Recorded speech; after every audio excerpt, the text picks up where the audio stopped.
let's get right to it. So is Charlie a woman? Is Charlie one? Well, you can't give things away. I like to say that Charlie's Angels right now is under construction. They're in a moment of transition. It's why the headquarters in Berlin is literally in a construction site. And I feel like, and this is also about them sort of understanding like who is really behind meaning like who supports the ideology of the organization, which is that women come first and women have control and autonomy over what they're doing. The other thing that's a big theme in this movie is that when you underestimate women, it's like giving them a superpower. And I love that. That's amazing. Women come first. I really like how you said that.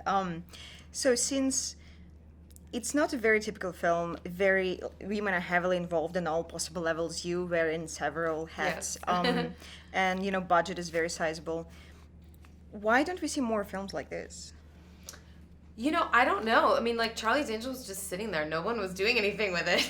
And so I think I loved the DNA of Charlie's Angels when it was brought up very casually in a meeting that I was at, and I just remember thinking like, whoa, wait, oh yeah, that's out there. I'd like to do that. And I had to convince people along the way, but it wasn't that hard. I think that I don't know. And someone recently said to me too, like, ugh, another Charlie's Angels movie. And I was like, it's been 17 years. We have one movie. There's been 27 Spider-Mans. Like, we can have a movie every once in a while, guys. It's okay. Like, let us have this one. It's not a big deal. I can't get over, like, that sentiment. It means nothing to me. It's like, I've been waiting for this movie as a filmmaker and as a audience member. Right, yeah, same here as audience member. In what sense you would say it's a continuation rather than a reboot of the story? Yeah, I wanted to really honor everything that came before.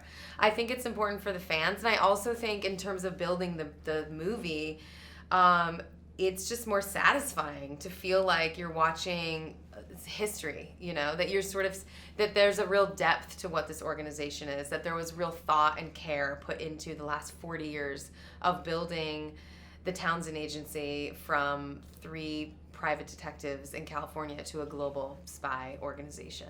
I just felt like making that out of nothing would be silly when I have all of this history that I can explore.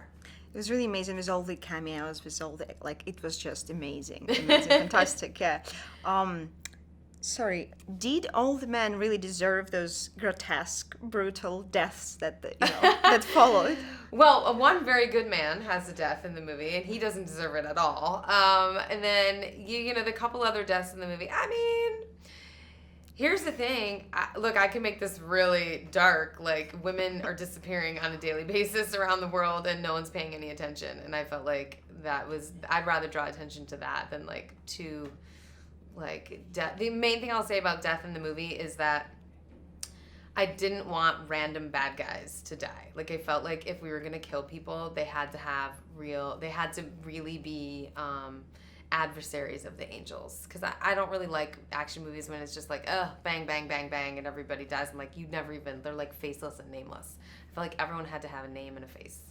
With all that sort of extra layer to it, how important was it to still keep it fun and light and supportive and really, really exciting? And I really loved it, by the way. I'm not sure if I mentioned. Oh, thank you. I think that is what people expect of a Charlie's Angels movie.